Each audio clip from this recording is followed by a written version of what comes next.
ফিলবাৰী দল সংগঠনৰ ড্ৰাগছ বিৰোধী অভিযান অব্যাহত। ফিলবাৰী নতুন মাইথঙত ৰাজহুৱা সভা অনুষ্ঠিত কৰি আৰম্ভ কৰিছিল ফিলবাৰী ড্ৰাগছ বিৰোধী অভিযান।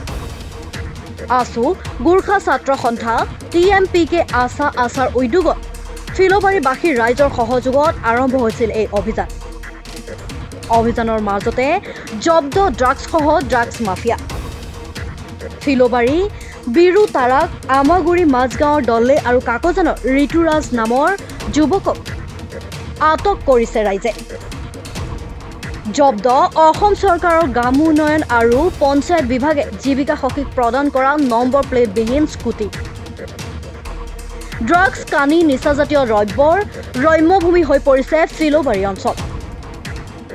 ড্ৰাগছ আসক্ত যুৱকে প্ৰতিদিনাই কৰি আহিছে চুৰি কাৰ্য। ড্ৰাগছ মাফিয়াৰ টাৰ্গেট হৈ পৰিছে ফিলবাৰী দল সংগঠনৰ নেতৃত্ব। ড্ৰাগছৰ ঘাটিসমূহত দল সংগঠনৰ নেতাক হত্যা কৰাৰ দৰে কথাই চৰ্চা লাভ কৰিছে। ড্ৰাগছ মাফিয়া ফিলবাৰী ভিতৰ ৰংদৈ বিৰু তাৰাক আটক কৰাৰ পিছতে পোহৰলৈ আহে দল সংগঠনৰ নেতাক ড্ৰাগছ মাফিয়াই হত্যাৰ পৰিকল্পনা কৰাৰ কথা। স্কুলত অধ্যয়ন কৰা ছাত্ৰসকলে বেগ লৈ ড্ৰাগছ সেৱন কৰিবলৈ বিৰু তাৰাকৰ ঘৰত প্ৰতিদিনাই আহে বুলি স্থানীয় ৰাইজে অভিযোগ উত্থাপন কৰিছে। আটকাধীন তিনি ড্ৰাগছ মাফিয়াক চমজাই দিয়ে আৰক্ষীক। ডুমডুমাৰ পৰা সমৰিয়ন Bora report, my news any. বিষাক্ত ড্ৰাগছৰ জৰিয়তে সমগ্ৰ ফিলবাৰীখন আচলতে লাহে লাহে মৰণ ঘাটৰ দৰে এটা পৰিৱেশৰ সৃষ্টি হ'বলৈ গৈ আছে।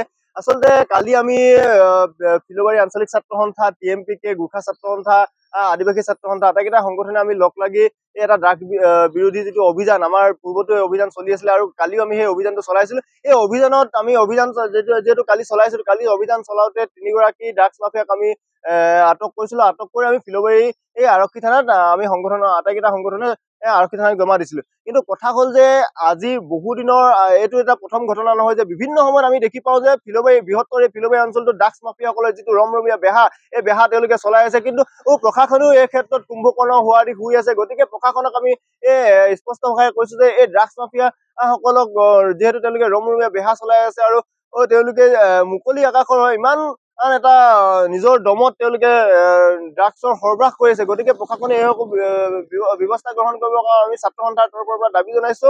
আৰু বিভিন্ন সময়ত আমি দেখিবলৈ পাইছো বা ৰাইজৰ মুখে মুখে চলিছে যে যিসকল মাফিয়া আছে, ড্ৰাগছ মাফিয়াসকলে আচলতে সংগঠনৰ নেতৃত্ব তথা ৰাইজক তেওঁলোকে যিসকলে ধৰিব তেওঁলোকক ভাবুকি দিয়াৰ বিভিন্ন ধৰণৰ ৰাইজৰ মাজত আলোচনা হৈছে বা ড্ৰাগছ ঘাটিসমূহত আলোচনা হৈছিল। কিন্তু আমি এটা কথা ছাত্ৰ সন্থাই স্পষ্ট কৈছো যে এখন সমাজখন সুস্থ পৰিৱেশ দিবৰ কাৰণে ৰাইজৰ স্বাৰ্থত ফিলবাৰীখনৰ ড্ৰাগছ মুক্ত কৰিবৰ কাৰণে আমি ড্ৰাগছ বিৰোধী অভিযানটো চলাই নিম, সেইটো স্পষ্ট কথা। আৰু কোনো ধৰণৰ ড্ৰাগছ মাফিয়াৰ ভয় ভাবুকিত আমি এই কাম নকৰো। সমাজখন সুস্থ হোৱাটো আমাৰ স্পষ্ট কথা, এইটো চিধা কথা। আচলতে চাওক, নিশ্চিতভাৱে বিভিন্ন সময়ত আমি দেখি আহিছো যে ট্ৰিটমেণ্ট কৰাৰ বাহানা লৈ তেওঁলোকে বিভিন্ন ধৰণৰ ড্ৰাগছ মাফিয়াসকলে আচলতে টেবলেট এটা পায়, সেই টেবলেটটো তেওঁলোকে সৰবৰাহ কৰি আনি থাকে আৰু তেওঁলোকে বিক্ৰী কৰে। কিন্তু সেই যিটো স্বাস্থ্য বিভাগে যিখন চাৰ্টিফিকেট দিয়ে, আচলতে কোনোবাখিনিত এই চৰকাৰ প্ৰশাসন বা স্বাস্থ্য বিভাগ বা কোনোবাখিনি আচলতে গাফিলতি আছে। কিয়নো তেওঁলোকে বাৰম্বাৰ আমাৰ এই যুৱক যুৱতীসকলে সেই মেডিকেলৰ চাৰ্টিফিকেটখন লৈ তেওঁলোকে ড্ৰাগছ সৰবৰাহ কৰি আছে বা ড্ৰাগছটো সেৱন কৰি আছে। কিন্তু আমি ছাত্ৰ সন্থাই ধিক্কাৰ জনাইছো, ইয়াত যদি এই প্ৰশাসনে এই বিষয়সমূহতো প্ৰশাসনে আচলতে হস্তক্ষেপ কৰিব লাগে। যদি প্ৰশাসনে এই বিষয়বস্তুসমূহ প্ৰশাসনে জানে কিন্তু তাৰ পাছতো প্ৰশাসনে কোনো ধৰণৰ ব্যৱস্থা গ্ৰহণ নকৰে। আচলতে স্বাস্থ্য বিভাগৰ কোনোবা মুৰব্বী বিষয়ালৈ কমিশ্যনৰ অংক যায় ড্ৰাগছ মাফিয়াৰ পৰা, নহলে চৰকাৰ প্ৰশাসনলৈ ইয়াৰ কমিশ্যনৰ অংক যায়। সেইটো কাৰণে তেওঁলোকে কোনো ধৰণৰ ব্যৱস্থা গ্ৰহণ নকৰে। আৰু ড্ৰাগছৰ যিটো তেওঁলোকে 2 গ্ৰাম 3 গ্ৰাম তেওঁলোকৰ কোনো ধৰণৰ পৰিমাণটো আছে, পৰিমাণটো কিছুমান ক্ষেত্ৰত ড্ৰাগছসকলক আচলতে তেওঁলোকে জেল হাজতলৈ প্ৰেৰণ নকৰে। আচলতে আমি ছাত্ৰ সন্থা এটা কথা স্পষ্টকৈ কৈছো যে আচলতে ৰাইজৰ যিবিলাক অভিযোগ, আচলতে ৰাইজতকৈ ঊৰ্ধত কোনো হ'ব নোৱাৰে। গতিকে ৰাইজে যিবিলাক অভিযোগ দিয়ে সেই অভিযোগসমূহৰ মতে চৰকাৰ প্ৰশাসনে ইয়াৰ ওপৰত ব্যৱস্থা গ্ৰহণ কৰিব কাৰণে ছাত্ৰ সন্থাই দাবী জনাইছে।